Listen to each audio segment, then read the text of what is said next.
Hello student, valuation of share का हमने introduction and last 3 questions हमने सॉल्व कर चुके हैं। क्वेश्चन नंबर 4 हमें सॉल्व करना था, जिसका मैंने ब्रीफ इंट्रो क्वेश्चन नंबर 3 जब सॉल्व कर रहे थे हम, जो कि आई थिंक हमने सेकेंड लेक्चर में किया हुआ है, तो वहाँ हमने उसके बारे में थोड़ा सा बस पढ़ा था कि क्वेश्चन में गुडविल वगैरह की वैल्यूएशन करनी है। आज चलिए हम वो वाला क्वेश्चन पहले कंप्लीट करते हैं, ठीक है। तो क्वेश्चन रीड करेंगे पहले हम। Balance sheet as it is दिया हुआ है and then share capital, reserve surplus, ये सब चीज़ की वैल्यू दे दी। शेयर कैपिटल में प्रेफरेंस शेयर है कि इक्विटी शेयर है, ये हमें पता करना होता है। तो ये कैसे पता चलेगा? जब आप ये नोट पढ़ोगे तब हर चीज़ के लिए नोट दिया रहता है शेड्यूल 3 के हिसाब से, क्योंकि यहाँ पे आप बेसिकली हेडिंग देते हो बैलेंस शीट में, बाकी जो डिटेल्स है आपको शेड्यूल 3 का जो नोट बनता है उसके अंदर देना होता है। नाउ एसेट्स में फिक्स एसेट है, टेंजिबल एसेट्स हो गया, तो टेंजिबल एसेट्स का नोट नंबर 4 हो गया। एरी inventory, trade receivable and cash equivalent का फिगर दे दिया यहाँ पे। नाउ नोट्स एंड एक्सप्लेनेशन देखेंगे तो इसमें इक्विटी शेयर कैपिटल है 10 रुपये का, इसमें प्रेफरेंस शेयर कैपिटल का डिटेल नहीं है, मतलब अच्छी बात है ना, हमारे लिए थोड़ी कॉम्प्लेक्सिटी कम रहेगी। देन रिजर्व सरप्लस में एक ही आइटम है रिटेंड इनकम का, ठीक है। उसके बाद जिसकी वैल्यू 30,000 है, ट्रेड पेबल्स की वैल्यू दे दिया।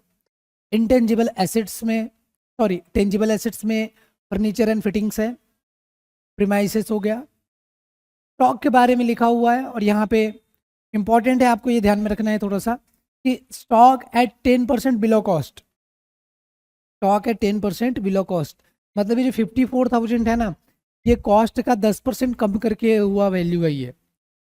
तो वैल्यूएशन करते वक्त वैसा नहीं चलेगा, हमें उसका जो कॉस्ट है वो वैल्यू लेना पड़ेगा। उसका कम वैल्यू क्यों लिया, क्या वो मार्केट वैल्यू है, इसके बारे में दिया नहीं। नॉर्मली इस तरीके की बातें यदि क्वेश्चन में लिखा है तो वो हिडन एडजस्टमेंट आप उसको बोल सकते हो, एंड क्वेश्चन आपसे एक्सपेक्ट कर रहा है कि उसको आप एडजस्ट कीजिए। दैट्स वाई इस तरीके की इन्फॉर्मेशन क्वेश्चन में दिया होता है, तो उसको इग्नोर करने की जरूरत नहीं है। अब ये अज्यूम नहीं कर सकते कि वो उसका मार्केट वैल्यू होगा बिलो कॉस्ट, क्योंकि ये इन्फॉर्मेशन देने का पर्पज है कि भैया ये जो वैल्यू 54,000 ये कम वैल्यू है, इसको आप अप करो, 10% से कम है, इसको आप अप करो। कैसे करेंगे? जब हम क्वेश्चन करते हैं तो देखते हैं, आंसर जब निकालेंगे तो चेक करते हैं। डेटर्स, उसमें से आरडीडी माइनस किया हुआ है 250 का, तो 24,750 का डेटर्स दे दिया एंड कैश एट बैंक की वैल्यू दे दिया है। बहुत सिंपल सा डिटेल्स है, बस इसमें स्टॉक थोड़ा ये जो है ना, ये अच्छे से इसको अप्लाई करना है, ये जो वैल्यू दी हुई है। Premises are valued of ₹60,000, premises की वैल्यू दे दिया एंड उसके बाद यहाँ से लेके और गुडविल के बारे में लिखा है कि goodwill of the company is to be calculated as 4 years purchase of super profit. तो यहाँ कौन सा मेथड यूज करना है? हमें सुपर प्रॉफिट मेथड यूज करना है गुडविल की कैलकुलेशन करने के लिए। अब सुपर प्रॉफिट जो कैसे कैलकुलेट होता है, तो यदि हम इसको थोड़ा ब्रीफली रिकॉल करें तो इसमें क्या होता है कि बिजनेस में कोई भी पर्सन बिजनेस में पैसा लगाते हैं, जब कोई भी इन्वेस्टर बिजनेस में पैसा लगाता है तो वो एक्सपेक्ट करता है कि इस पैसे पे मैं इतना कमाऊंगा। तो सपोज किसी बिजनेस ने 10 लाख रुपीज़ बिजनेस में लगाया है, किसी इन्वेस्टर ने 10 लाख रुपीज़ बिजनेस में लगाया और उसको ये लगता है कि मैं 12% इसके ऊपर कमाना चाहूँगा, 12%। तो 10 लाख का आप 12% कैलकुलेट करेंगे तो ये आएगा 1,20,000 रुपीज़। अब वो एक्चुअल प्रॉफिट देखेगा, एक्चुअल प्रॉफिट पता चल रहा है उसका 1,40,000 है, 1,40,000। तो देखो एक्सपेक्ट कितना किया, नॉर्मल रिटर्न एक्सपेक्ट करना मतलब नॉर्मली हम कितना कमाएंगे, तो उसका कहना था हम 1,20,000 रुपये ही कमाएंगे। जितना बिजनेस में हमने पैसा लगाया उसके ऊपर नॉर्मल रेट ऑफ रिटर्न से हम उसको मल्टीप्लाई करेंगे तो हमें पता चल जाएगा कि कितना हमने पैसा कमाया। तो पैसा यदि हमने 1,20,000 रुपये कमाना चाहिए था, जो हमारा नॉर्मल एक्सपेक्टेशन 1,20,000 रुपये का था, और हमने कमाया 1,40,000 रुपये, तो जो एक्स्ट्रा 20,000 कमाया that is my super profit. तो हम कैसे कैलकुलेट कर रहे हैं सुपर प्रॉफिट? तो पहले तो हम क्या कर रहे हैं कि पहले हम भाई नॉर्मल प्रॉफिट निकाल रहे हैं कि हमारा बिजनेस एक्सपेक्टेशन कितना था। तो उसके लिए हमें 2 कैलकुलेशन करनी होती है क्वेश्चन में, एक कैपिटल एम्प्लॉयड की और एक नॉर्मल रेट ऑफ रिटर्न दिया रहता है। नॉर्मली कैपिटल एम्प्लॉयड हमें निकालना होता है और नॉर्मल रेट ऑफ रिटर्न दिया होता है। इन दोनों की मदद से हम नॉर्मल प्रॉफिट पहले निकालते हैं। एक बार नॉर्मल प्रॉफिट हमने निकाल लिया, फिर हमें एक्चुअल प्रॉफिट देखना रहता है, एक्चुअल प्रॉफिट भी दिया नहीं होता है, तो लास्ट ईयर के कुछ प्रॉफिट दे देगा, तो हम एवरेज में ओवर द 4 ईयर्स हम चेक करते हैं, 4 ईयर्स 5 ईयर्स एवरेज प्रॉफिट कितना आता है। इससे ये पता चल जाता है कि एक बिजनेस में नॉर्मली ये बिजनेस पिछले 4-5 साल में हर साल कितना पैसा कमा रही है एवरेज में। तो आपके एक्सपेक्टेड प्रॉफिट में से एवरेज प्रॉफिट जो बिजनेस एक्चुअली कमाया है वो माइनस हो जाता है, फिर जो अमाउंट आता है वो है सुपर प्रॉफिट। सुपर प्रॉफिट का number of year certain number of year purchase दिया रहता है। गुडविल हमेशा नंबर ऑफ ईयर्स परचेज दिया रहता है ना, उससे सुपर प्रॉफिट को क्या करेंगे मल्टीप्लाई, तो गुडविल की वैल्यू निकलेगी। ये हम जरा रिकॉल कर रहे थे, ओरली रिकॉल कर रहे थे। सर इसको लिख के आप समझाते ना तो मजा आ जाता था, तो बेटा अभी क्वेश्चन करेंगे ना इसका, तो वैल्यूएशन करते वक्त लिख के करना है हमें, ठीक है। तो चलिए हम इसको प्रॉफिट के लिए सबसे पहले हम गुडविल का ही कैलकुलेशन करने वाले इस क्वेश्चन में। एंड लास्ट 4 ईयर का जो प्रॉफिट है वो दिया है 17,000, 18,000, 18,000 और इधर दे दिया है 20,000। Expected return on the funds invested is 11%। तो ये मैंने आपको बताया कि नॉर्मल रेट ऑफ रिटर्न बहुत जरूरी रहता है, तो यहाँ नॉर्मल रेट ऑफ रिटर्न कितना है, 11% है normal rate of return. You have to calculate the value of goodwill and value of share by net asset method after taking into account the value of goodwill. तो पहले तो बोल रहा है you have to calculate value of goodwill, तो सबसे पहले तो वैल्यू ऑफ गुडविल करना है। तो goodwill is not the part of the working note. हाँ, वर्किंग नोट इसे नहीं समझना है, वर्क वो आपसे पूछ रहा है गुडविल की वैल्यू। एंड उसके बाद गुडविल की वैल्यू निकलने के बाद ही ऑफकोर्स हम उसके बाद ही नेट एसेट मेथड से वैल्यू ऑफ शेयर निकाल सकते हैं। आंसर मैंने सॉल्व करके देखा था तो मैंने निकाल के रखा हूँ, हम अभी सॉल्व करेंगे एंड इसकी वैल्यू निकालेंगे। तो सबसे पहले जो इस क्वेश्चन में हमें करना है वो रहेगा, हमें वैल्यूएशन ऑफ गुडविल करना रहेगा, ठीक है।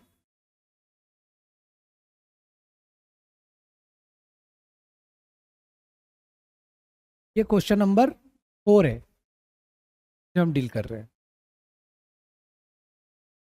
वैल्यूएशन ऑफ गुडविल में हमें ये देखना है, इसने बोला है कि कौन सा मेथड यूज करना है, हमें सुपर प्रॉफिट मेथड यूज करना है। सुपर प्रॉफिट मेथड यूज करके हमें वैल्यू निकालना है। सुपर प्रॉफिट मेथड के लिए जो सुपर प्रॉफिट निकाला जाता है तो उसके लिए सिंपल फॉर्मूला है कि नॉर्मल प्रॉफिट कितना है, सॉरी पहले एक्चुअल प्रॉफिट। एक्चुअल प्रॉफिट कितना है वो आप पता कर लो, उसमें से आप नॉर्मल प्रॉफिट माइनस कर देते हो तो आपको सुपर प्रॉफिट पता चल जाता है। इसके लिए हमें एक्चुअल प्रॉफिट होना और नॉर्मल प्रॉफिट होना। तो एक्चुअल प्रॉफिट ये क्वेश्चन में तो आप क्या निकालेंगे, एवरेज प्रॉफिट निकालेंगे, average profit of last 4 years, क्योंकि ये क्वेश्चन में वही दिया है। और ये प्रॉफिट आफ्टर टैक्स रहता है, ये प्रॉफिट आफ्टर टैक्स रहता है। नॉर्मल प्रॉफिट के लिए हमें सबसे पहले निकालना होता है कैपिटल एम्प्लॉयड। कैपिटल एम्प्लॉयड मतलब हमने बिजनेस में कितना पैसा इन्वेस्ट किए और इसको मल्टीप्लाई करते हैं normal rate of return,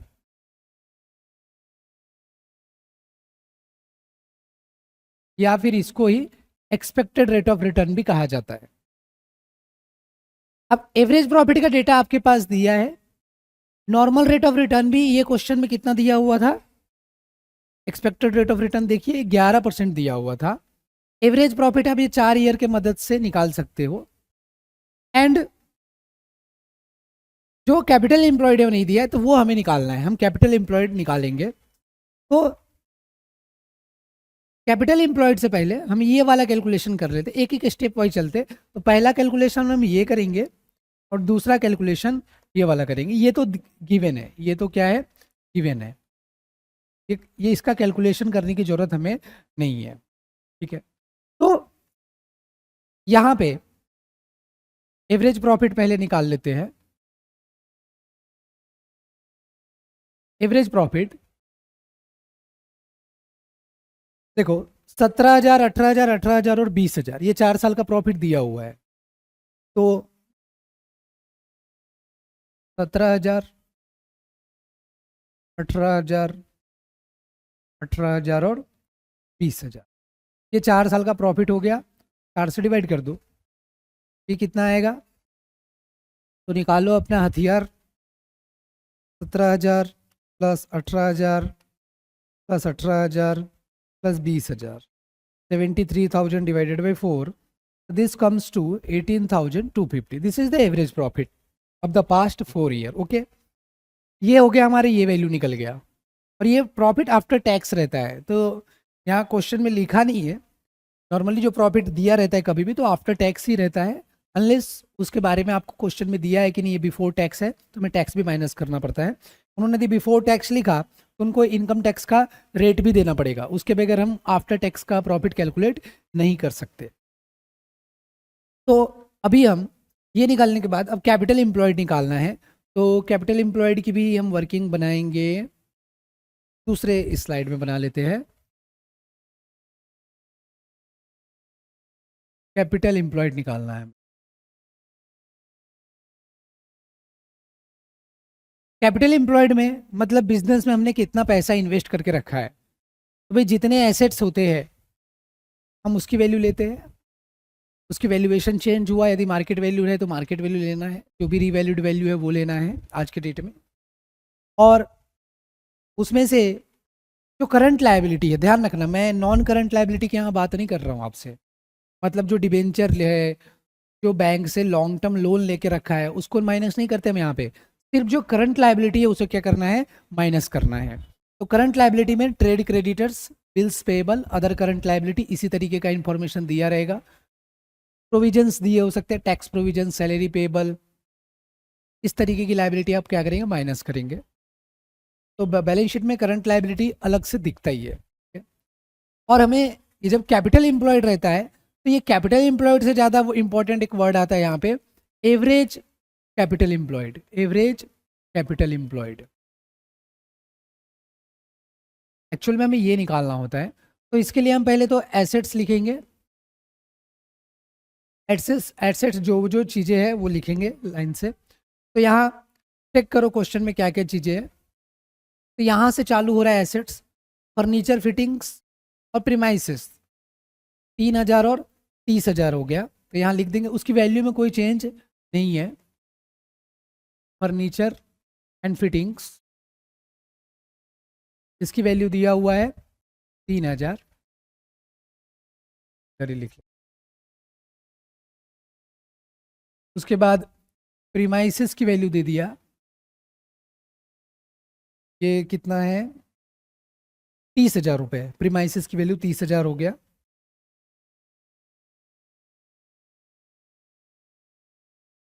then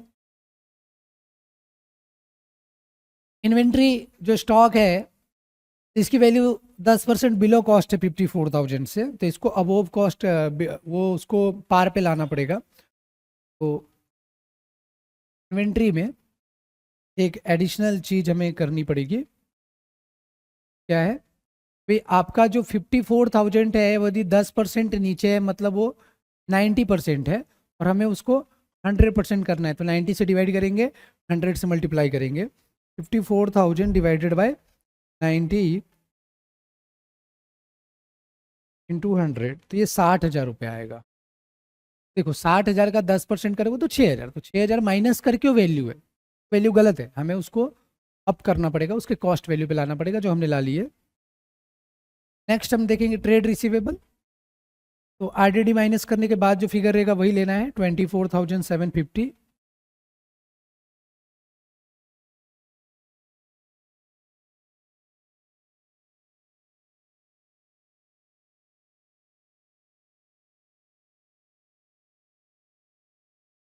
ये 24,750 हो गया।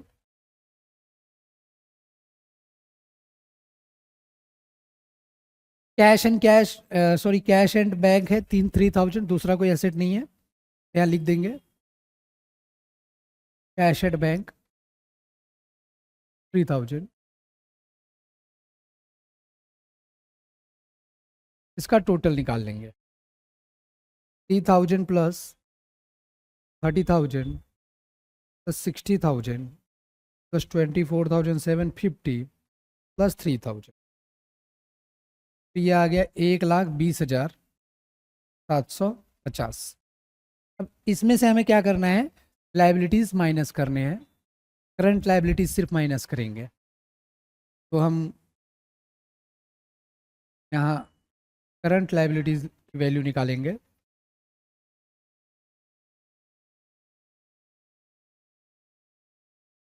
करंट लाइबिलिटीज क्या क्या है चेक करेंगे क्वेश्चन में। देखो क्रेडिटर सिर्फ ये 1750 रुपये की करंट लाइबिलिटी है, बाकी कुछ नहीं है। बिल्कुल सिर्फ 1750 रुपये ही है। तो इसमें से ट्रेड पेबल माइनस कर देंगे।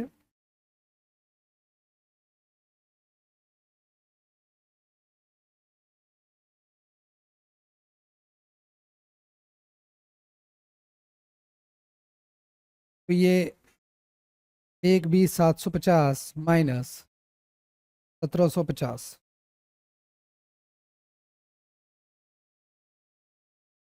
ये आ जाएगा 1,19,000।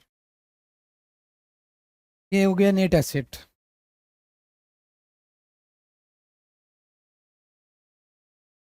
इसमें से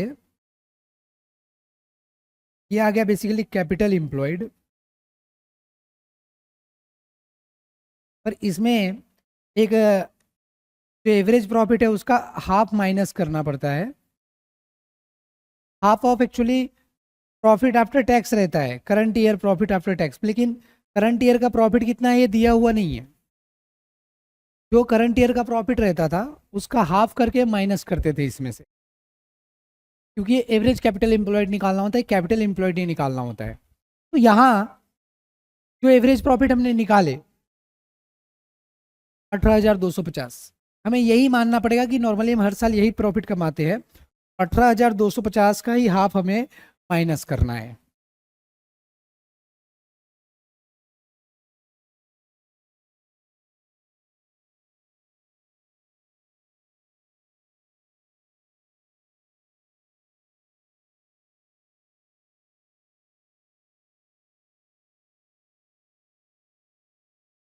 तो प्रॉफिट आफ्टर टैक्स का आधा दिया हुआ नहीं है, लेकिन हमने जो 18,250 निकाले एवरेज प्रॉफिट, हम मानेंगे कि हर साल वही रहेगा।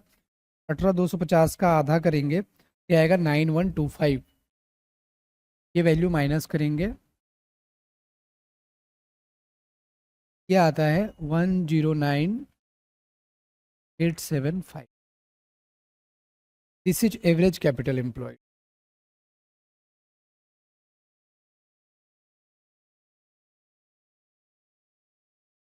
एवरेज कैपिटल ये हो गया एवरेज कैपिटल एम्प्लॉयड। अब आपको ध्यान में हमने क्यों निकाल रहे थे, क्योंकि हमें यहाँ पे फॉर्मूला में पुट करके उसका वैल्यू निकालना है।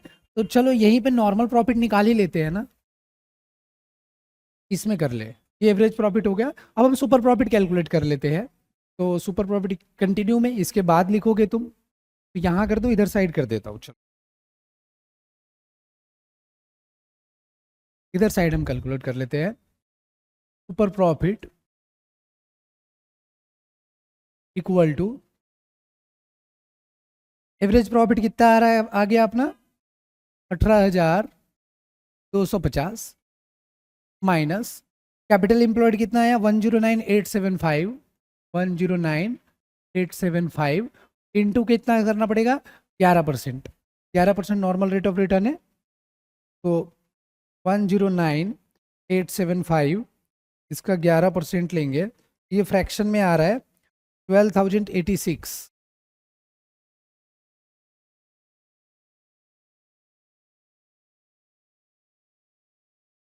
12,086।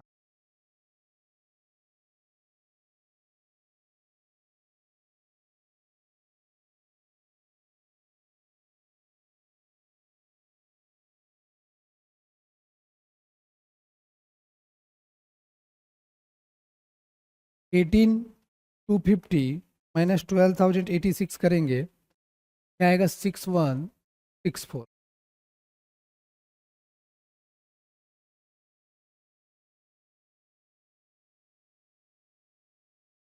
एक बार मुझे क्वेश्चन देखना है।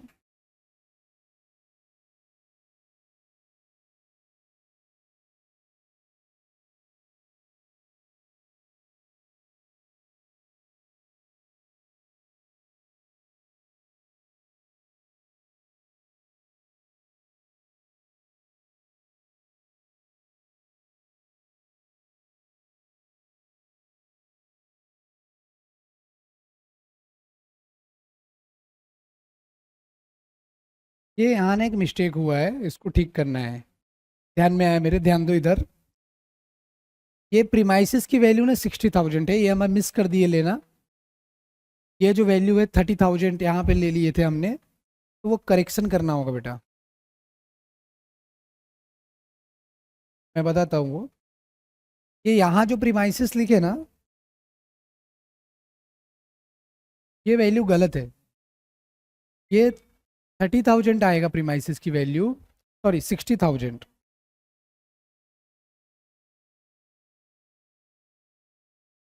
और इन्वेंट्री भी ये तो निकाले ही थे 60,000, ये वैल्यू बदल जाएगा।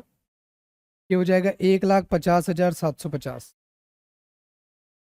ये 30,000 से बढ़ाया ना, तो 30,000 से मैंने उसको चेंज कर दिया।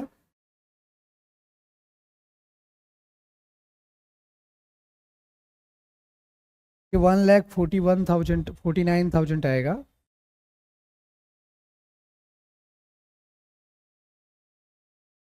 इसमें से 18,250 का आधा जो हमने किए थे 9,125, वो माइनस हो जाएगा 40,000। ये आएगा 1,39,875। अब यहाँ पे क्योंकि ये एवरेज कैपिटल एम्प्लॉयड बदल गया, तो ये वैल्यू चेंज हो जाएगा। इसको कोई चेंज नहीं है। ये यहाँ पे 1,39,875 आएगा इंटू 11%। अब देखो 18,250 माइनस 1,39,875 का आप 11% लेंगे, 15,386.25 आ रहा है, तो 0.25 हम इग्नोर कर देंगे। 18,250 में से 15,386 माइनस कर दो, तो ये आएगा 2,864। इसमें एक चीज़ ध्यान में रखना कि कोई कोई जन इसको स्किप भी कर सकता है, ये वाले स्टेप को, half of profit after tax, क्योंकि करंट ईयर का प्रॉफिट नहीं दिया हुआ है, वो लास्ट 4 ईयर की प्रॉफिट है। एक्चुअली एवरेज कैपिटल एम्प्लॉयड करते वक्त हमें करंट ईयर के प्रॉफिट का आधा अमाउंट माइनस करना होता है, पर यहाँ पे दिया नहीं है। यहाँ पे हमने एज्यूम किया है सिमिलर रहेगा, और ये एजम्पशन ज़्यादा बेटर है, क्योंकि वैल्यूएशन ऑफ शेयर हो रहा है, वैल्यूएशन ऑफ गुडविल। कोई भी चीज़ का वैल्यूएशन करना मतलब थोड़ा बहुत तो ऊपर नीचे रह सकता है फिगर, इतना मतलब एग्जैक्ट वैल्यू को लेके वैल्यूएशन नहीं किया जाता है, हमेशा कुछ ना कुछ उसमें चेंजेस रह सकते हैं, तो थोड़ा एस्टिमेशन चलता है वैल्यूएशन के कॉन्सेप्ट में। तो इस हिसाब से बिल्कुल करेक्ट है ये अजम्पशन लेना, लेकिन कोई कोई ऑथर ये अजम्पशन नहीं भी लेते हैं। 2,864 सुपर प्रॉफिट आ गया। तो गुडविल की इंफॉर्मेशन क्वेश्चन में लिखा हुआ है 4 टाइम्स सुपर प्रॉफिट रहेगा। सर कहाँ लिखा है बता दो एक बार, देख लो।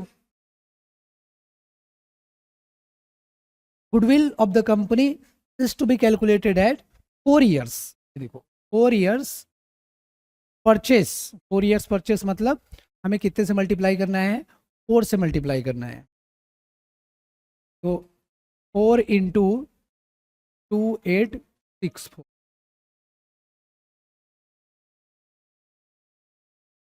ये 11,456 आ गया।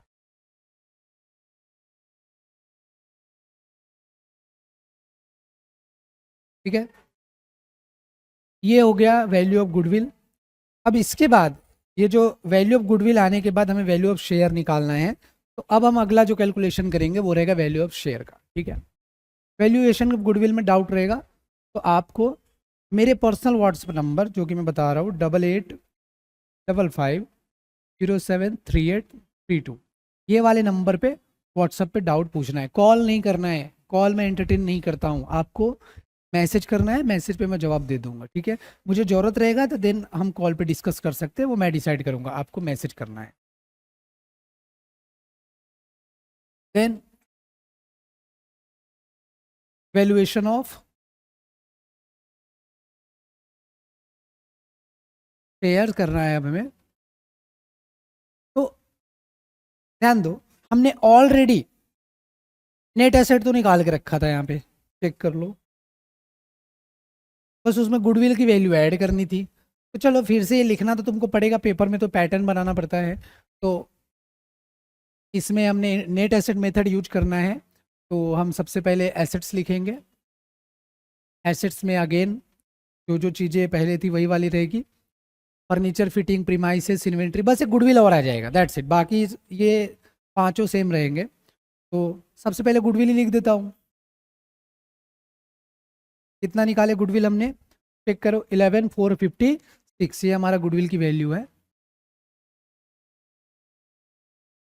इसके अलावा जो भी चीज़ें थी वो लिख दो। तो फर्नीचर, प्रीमाइसेस, इन्वेंट्री, ये लिखना पड़ेगा।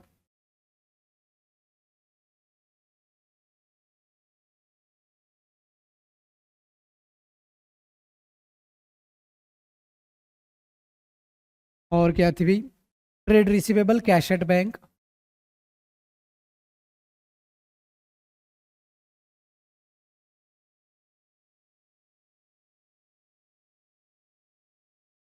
सब चीज़ की वैल्यू लिख देंगे। फर्नीचर कितने की थी, 3,000, ये दोनों 60,000 है।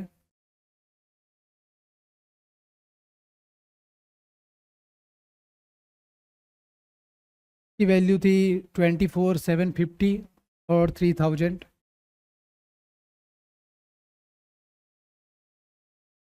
इसका टोटल देखो, ये जो टोटल आया था 150,750, 150,750, उसको ही इतने से बढ़ा दो गुडविल से। शॉर्टकट थोड़ा सीखो, 11,456 से ये आएगा 162,206। फिर इसमें से हमें यहाँ पूरा आउटसाइड लायबिलिटी माइनस होता है, ध्यान देना है। वहाँ पे हम सिर्फ करंट, जब हम गुडविल की कैलकुलेशन करते हैं कौन से मेथड से, सुपर प्रॉफिट मेथड से, तब हम निकालते हैं कैपिटल एम्प्लॉयड। कैपिटल इक्वल निकालते वक्त हम नेट एसेट निकालते वक्त हम सिर्फ करंट लायबिलिटी ही डिडक्ट करते हैं। नॉन करंट लायबिलिटी, स्पेशली जो डिवेंचर और लॉन्ग टर्म बोरोइंग है, वो हम डिडक्ट करते नहीं है। कुल मिला के debenture and long term borrowing हम नहीं करते हैं डिडक्ट, और नेट एसेट निकालते वक्त। लेकिन जब हम शेयर की वैल्यूएशन करते हैं, इसमें नेट एसेट निकलता है, इसमें हम पूरा आउटसाइड लायबिलिटी माइनस करते हैं। ये डिफरेंस है दोनों में, ठीक है। तो यहाँ आउटसाइड लायबिलिटी, एक ही तो लायबिलिटी थी यहाँ पे, ट्रेड पेबल्स, तो सिर्फ उतना ही वैसे माइनस होगा क्योंकि दूसरा लायबिलिटी दिया ही नहीं है। ट्रेड पेबल्स कितना था, 1750, और यहाँ हम एवरेज कैपिटल एम्प्लॉयड नहीं माइनस कर रहे, नहीं निकाल रहे, तो वो जो प्रॉफिट का आधा माइनस करने की जरूरत नहीं है यहाँ पे।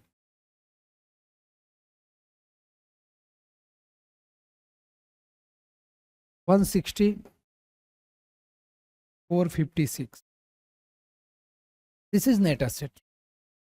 इतना नेट एसेट है हमारा। तो वैल्यू ऑफ, मतलब ये जो नेट एसेट है वो किसके लिए अवेलेबल है, net asset available to equity share holders. Equity share holder के लिए ये है वैल्यू पर शेयर। ये कितना हो जाएगा जब 160,456 divided by number of share कितना है क्वेश्चन में चेक करेंगे। 10 रुपए का एक शेयर है और 83,000 अमाउंट है भाई, तो 83,000 डिवाइडेड बाय 10, 8,300 शेयर हुए कि नहीं हुए। 10 रुपए का शेयर है, 83,000 टोटल वैल्यू है, 8,300 शेयर, नंबर ऑफ शेयर आ गए। यहाँ 8,300 से हमें डिवाइड करना पड़ेगा। 160,456 डिवाइडेड बाय 8,300 करेंगे तो ये आएगा 19.33 रुपीज। एक वैल्यू का शेयर 19.33 रुपीज है। एक बार आंसर से मैच कर लेते हैं।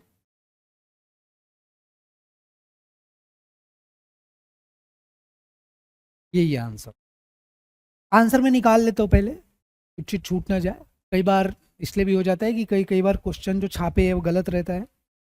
है कि नहीं। तो चलिए ये क्वेश्चन खत्म होता है, इसमें कोई डाउट रहेगा तो आप पूछ लेना। बहुत ही सिंपल क्वेश्चन है। कुछ कुछ ट्रिक पॉइंट यहाँ पे ये था भाई कि जो स्टॉक था वो 10% नीचे वैल्यू था, मतलब वो 90% पे वैल्यू हो गई, तो इसलिए हमने 90 से डिवाइड किया और 100 से मल्टीप्लाई किए। वैसे यहाँ पे गुडविल की कैलकुलेशन थी, लेकिन नॉर्मल जो हम एवरेज प्रॉफिट निकाल के नंबर ऑफ ईयर परचेज से मल्टीप्लाई करते हैं फिर जो गुडविल निकालते हैं, वैसा नहीं था यहाँ पे। यहाँ पे हमें क्या करना पड़ा कि गुडविल निकालते वक्त सुपर प्रॉफिट का कैलकुलेशन करना पड़ा, जिसमें आपको इन बातों का ध्यान देना है। स्पेशली कैपिटल एम्प्लॉयड भी यहाँ पे यदि प्रॉफिट का डिटेल दिया है तो आपको एवरेज कैपिटल एम्प्लॉयड निकालना पड़ता है। बहुत इंपॉर्टेंट है ये सब स्टेप। गुडविल के समय करंट लायबिलिटी माइनस करते हैं सुपर प्रॉफिट मेथड में। कैपिटल एम्प्लॉयड निकालते वक्त हम करंट लायबिलिटी माइनस करते हैं, जबकि वैल्यूएशन ऑफ शेयर करते वक्त हम पूरा आउटसाइड लायबिलिटी माइनस करते हैं। आगे और क्वेश्चंस रहेंगे जिसमें दोनों सिनेरियो देखने को मिलेगा आपको। यहाँ तो सिर्फ करंट लायबिलिटी दिया हुआ था, वहाँ पे डिवेंचर्स वगैरह भी दिए रहेंगे, तो देन आपको डिफरेंस एग्जैक्टली समझ में आ जाएगा। ठीक है, चलिए हम एक बार ये देखते हैं कि क्वेश्चन नंबर 5 में क्या चीज़ है, और वो ये लेक्चर में लेना भी चाहिए कि नहीं लेना चाहिए, कि बाद में लेक्चर रिकॉर्ड करना चाहिए। चलिए हम एक बार चेक कर लेते हैं इसमें। तो ये बैलेंस शीट तो दे दिया, यहाँ पे लॉन्ग टर्म बोरोइंग है, लॉन्ग टर्म प्रोविजन भी दे के रखा हुआ है, ट्रेड पेबल्स दे दिया है, tangible asset, intangible asset, investment भी दे के रखा हुआ है, इन्वेंट्री हो गया, फिर ये करंट एसेट में बाकी 3 चीज़ भी है इधर। यहाँ पे अलग क्या आ गया भाई, यहाँ पे प्रेफरेंस शेयर है। ठीक है, इक्विटी शेयर तो है ही, लेकिन प्रेफरेंस शेयर भी दे दिया इन्होंने इस क्वेश्चन में। और ये तो ऑथोराइज्ड शेयर कैपिटल का डिटेल दिया हुआ है, इसका कोई इस्तेमाल ही नहीं है क्वेश्चन में। Issued, subscribed and paid up जो रहता है वो मेन रहता है, उसमें ये दोनों का वैल्यू दे दिया है। ठीक है, मतलब 10 रुपये का शेयर है तो 7,000 शेयर हो गया प्रेफरेंस, और 10,000 शेयर हो गया इक्विटी शेयर कैपिटल हो गया। आगे बढ़ते हैं। जब सरप्लस में 3 आइटम हो गई, ठीक है, 5% डिवेंचर दे दिया लॉन्ग टर्म बोरोइंग में। लॉन्ग टर्म प्रोविजन में भाई प्रोविडेंट फंड का पैसा है, लॉन्ग टर्म में आता है वो। ट्रेड पेबल्स, कंट्री क्रेडिटर दे दिया, fix asset at cost less depreciation, मतलब डेप्रीसिएशन माइनस करने के बाद की वैल्यू है वो। इनटेंजिबल एसेट में बच्चे गुडविल दे दिया, तो चेक कर लेंगे गुडविल का वैल्यू यही लेना है कि कुछ चेंज करना है एडजस्टमेंट पढ़ते वक्त। इन्वेस्टमेंट के बारे में दे दिया, investment including provident fund investment and partly paid share, ठीक है, 52,000। हम कुछ शेयर खरीदे होंगे जिसका हमने पार्ट पेमेंट ही किया है, रहता है ना, first call, second call, allotment money. कुछ कॉल हमने अभी पे नहीं किया होगा, still it is our investment. Stock in trade 45,000। Trade receivable का इन्फॉर्मेशन दे दिया, उसमें 2 कैटेगरी है, एक तो कंसिडर्ड गुड, मतलब इतना पैसा रिकवर हो सकता है, और एक इन्होंने क्लासीफाई करके रखा कि भाई ये डाउटफुल है, 10,000 ये आ भी सकता है और नहीं भी आ सकता है। Cash at bank, cash in hand का इन्फॉर्मेशन हो गया, और ये अदर करंट एसेट, ये दोनों बकवास है, प्रिलिमिनरी एक्सपेंस और डिफर्ड रेवेन्यू एक्सपेंसेस, इसको तो आप नेट एसेट के कैलकुलेशन में लेते ही नहीं हो। ये दोनों आइटम एसेट है तो ही लो, जो खर्च हो गया वो एसेट नहीं है, खर्च हो गए हैं। उसके बाद लिखा है एडिशनल इन्फॉर्मेशन में कि preference dividend are in arrears for last 3 years, मतलब वो ये लिख रहा है कि प्रेफरेंस शेयर होल्डर को हम लास्ट 3 साल से प्रेफरेंस डिविडेंड दिए नहीं है। तो ये इन्फॉर्मेशन दिया है, इसका मतलब ये इस्तेमाल करना है। जब आप नेट एसेट कैलकुलेट करेंगे तो इसमें प्रेफरेंस शेयर कैपिटल तो माइनस होगा ही, प्रेफरेंस डिविडेंड भी यहाँ पे माइनस करना है, वो भी 3 साल का प्रेफरेंस डिविडेंड माइनस करना है।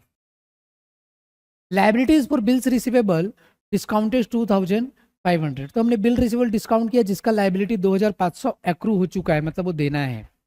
ठीक है, हमने बिल डिस्काउंट किया होगा, सामने वाले ने पैसे नहीं दिया होगा, इस वजह से हमारी लायबिलिटी आ गई है और हमें ये पे करना पड़ेगा।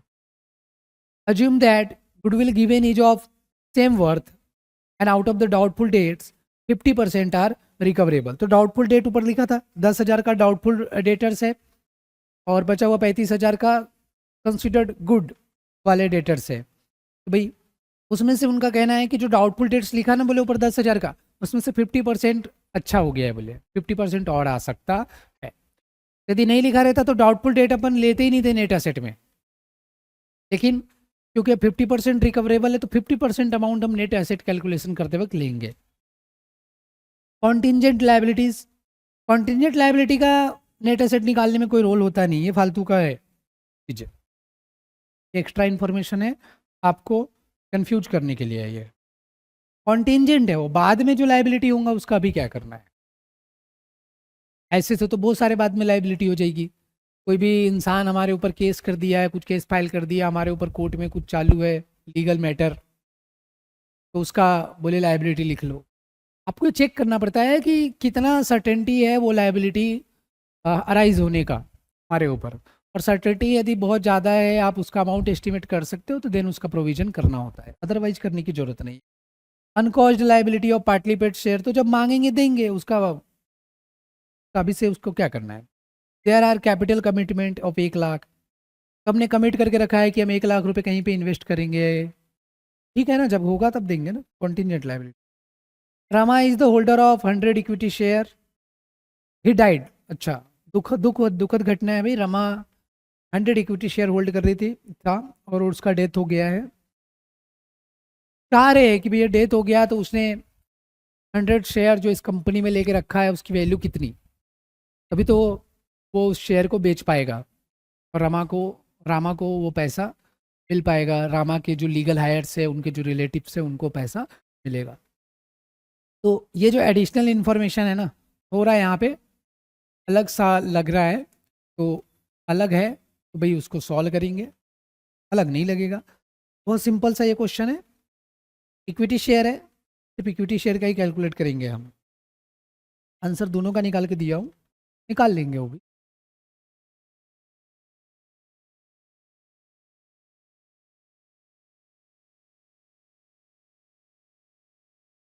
तो ये क्वेश्चन कर लेते हैं, सिंपल क्वेश्चन है, ज़्यादा डिफिकल्ट क्वेश्चन मेरे है नहीं, कर लेते हैं। क्वेश्चन नंबर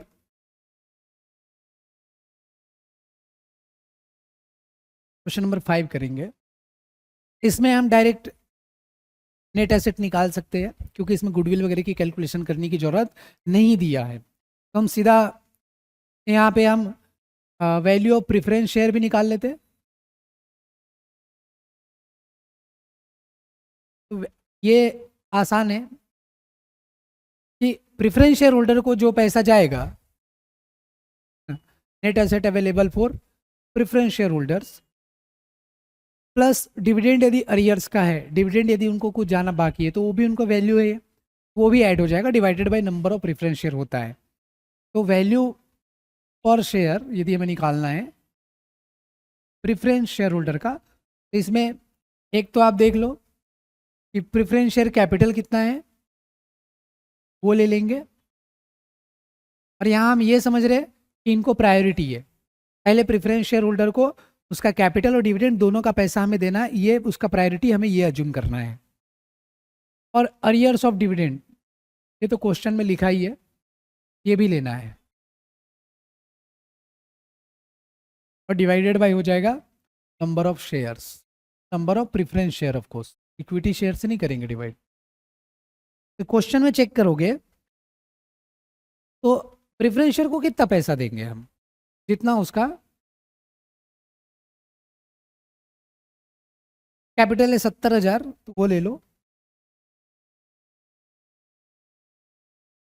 70,000, और डिविडेंड कितना पेंडिंग है, तो 70,000 के ऊपर कितना डिविडेंड हम दे रहे चेक करें, 70,000 के ऊपर हम 6% डिविडेंड दे रहे हैं, ठीक है। तो देखो 6%, 70,000 का 6% निकाल लो, कितना आएगा 4200, 4200 एक साल का, 3 साल का कितना हो जाएगा 12,600,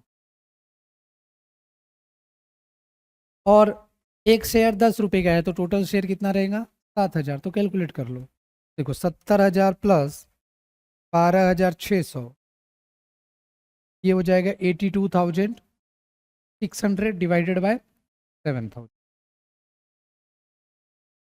ये 11.80 रुपीज, ये वैल्यू ऑफ प्रेफरेंस शेयर है।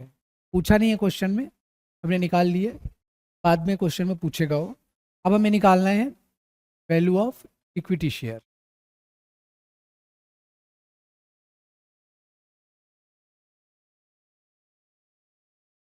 वैल्यू ऑफ इक्विटी शेयर के लिए हमें नेट एसेट कैलकुलेट करना है, तो उसमें हम सबसे पहले एसेट्स की वैल्यू लिखेंगे, बैलेंस शीट से चेक करते जाते, जिसके वैल्यू में बदलाव है बदला हुआ वैल्यू लेने का है। एक बार एडजस्टमेंट देख ले, नहीं तो लास्ट क्वेश्चन जैसे हम भूल जाएंगे कुछ।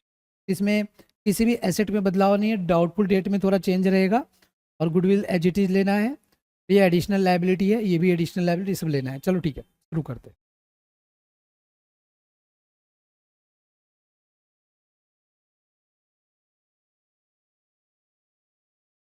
फिक्स एसेट की वैल्यू में कोई चेंज दिया हुआ नहीं है, पूरा 2.5 लाख जो है वो ले लेंगे।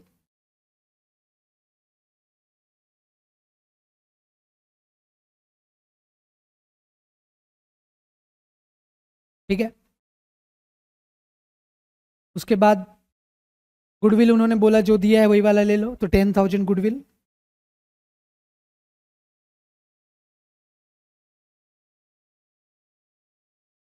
नेक्स्ट इज इन्वेस्टमेंट, इन्वेस्टमेंट 52,000 का है।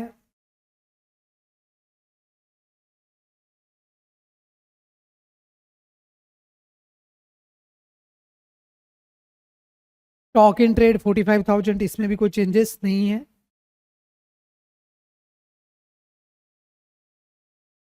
कितना था? 45,000 सॉरी। और कौन सा एसेट है भाई? ट्रेड रिसीवेबल, तो जो गुड है वो तो लेना ही है 35,000, और 10,000 में से कितना लेंगे? सिर्फ 5,000। 5,000 अच्छा है, 5,000 खराब है।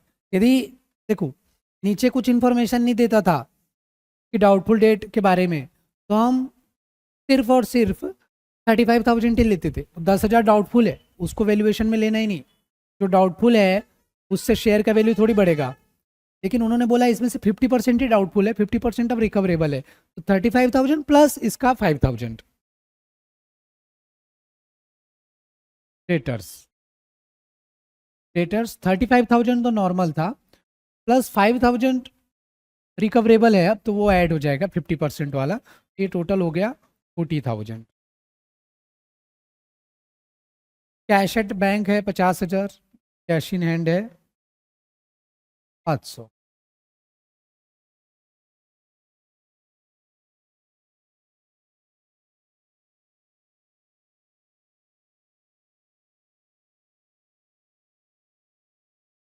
और कोई एसेट है क्या भैया? ये प्रिलिमिनरी एक्सपेंस मतलब ये खर्च हो गया है, बस थोड़ा कानून के हिसाब से ना इसको बैलेंस शीट में कुछ दिन तक रखो, राइट ऑफ करना है नहीं करना है, ये सब नियम है, कुछ इनकम टैक्स में कुछ कंपनी एक्ट में है। वैसे तो अब कंपनी एक्ट में ऐसा है कि प्रिलिमिनरी एक्सपेंस आप पहले साल में प्रॉफिट लॉस अकाउंट में राइट ऑफ कर देते हो, तो स्टिल ये फॉर्मेट हो सकता है पुराने क्वेश्चन का हो, तो you don't have to bother about it. इसको आप इग्नोर करेंगे, इसको भी इग्नोर करेंगे, ये क्वेश्चन में नहीं लेना होता है, ये लॉ से सही है एक तरीके से। 2,50,000 plus 10,000 plus 52,000 plus 45,000 plus 40,000 plus 50,000 plus 500, this is 4,47,500। तो ये एसेट हो गया, इसमें से हम जो लाइबिलिटीज़ है, आउटसाइड लाइबिलिटीज़, वो हमें माइनस करना पड़ेगा। तो आउटसाइड लाइबिलिटी चेक करेंगे क्या क्या है।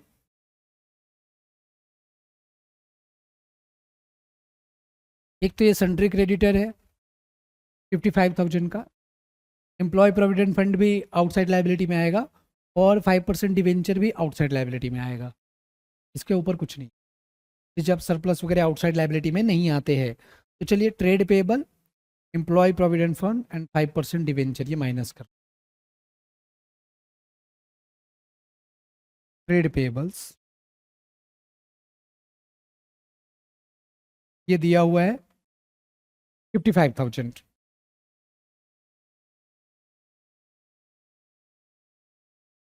के बाद एम्प्लॉय प्रोविडेंट फंड भी ले लेंगे,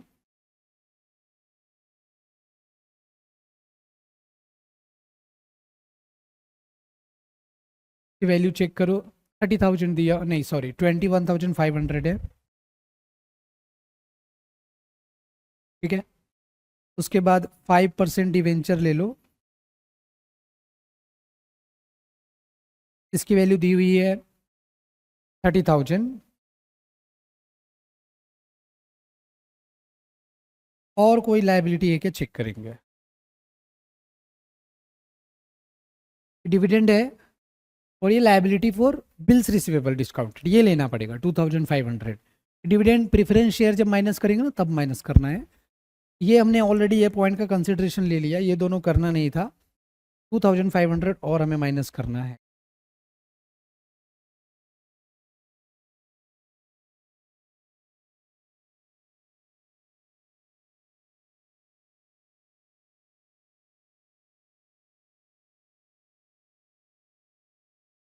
बिल डिस्काउंटेड की लायबिलिटी 2500, ये माइनस कर दें तो 55,000 प्लस 21,500 प्लस 30,000 प्लस 2,500,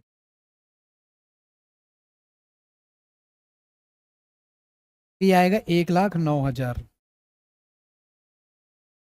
ये माइनस कर दो, 1,09,000 माइनस कर देंगे। मैं माइनस करके इधर साइड लिख रहा हूँ, 4,47,500 माइनस 1,09,000, क्या आएगा 338,500। इसको क्या बोलेंगे, net asset available for share holders. ध्यान रहे ये इक्विटी के लिए नहीं है, ये दोनों का मिला के है, इक्विटी और प्रेफरेंस शेयर मिला के। इसमें से हम प्रेफरेंस शेयर कैपिटल माइनस कर देंगे, कितना 70,000, इसलिए हमने 70,000 उधर लिए वैल्यू। इसमें से हम अर्लियर्स ऑफ डिविडेंड भी माइनस करेंगे, जो हमने कितना निकाले थे 70,000 का, यहां लिख दूं कितना परसेंट है वे डिविडेंड,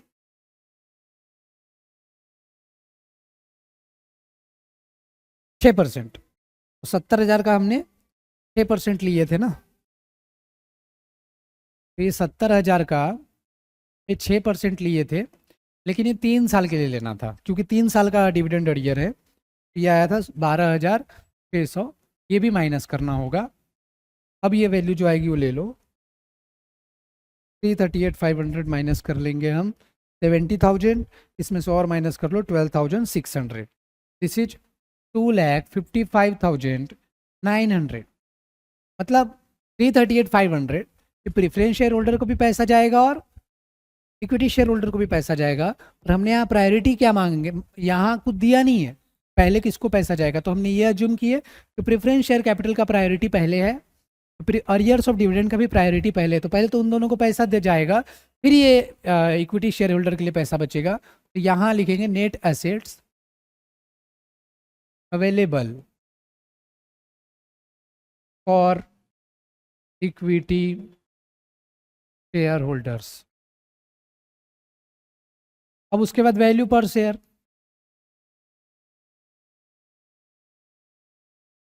वैल्यू पर शेयर तो ये 2,55,900 divided by number of share कितना है, इक्विटी शेयर देखो 10,000 इक्विटी शेयर है, ये लिखा है 10,000, 10,000 से डिवाइड करेंगे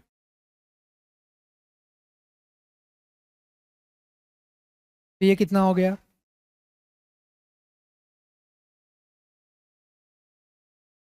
25.59। एक शेयर की वैल्यू कितना हो गई 25 अब अपने को तो रामा का डेथ हुआ है, उसके 100 शेयर की वैल्यू निकालना है। Therefore value of share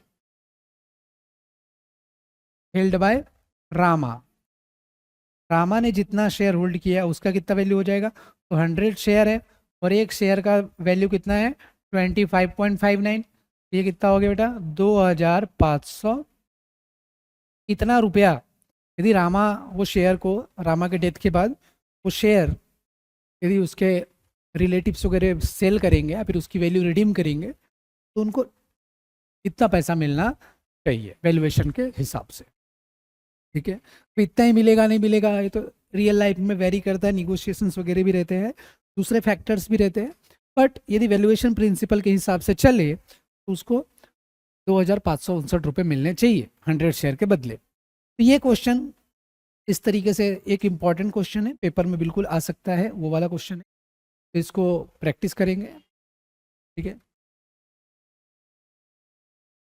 question number 6 है, उसके बाद क्वेश्चन नंबर 6 में भाई क्या है, ओके ये इसमें 4 सिनेरियो है, जो एक डब्बा बताया था ना मैंने आपको, प्रेफरेंस शेयर का राइट्स अलग अलग रहता है, जो जो सिनेरियो उस हिसाब से कैलकुलेशन। तो ये भी एक बहुत इंपॉर्टेंट क्वेश्चन है, नॉर्मली 16 मार्क के क्वेश्चन में ये पूछा जा सकता है।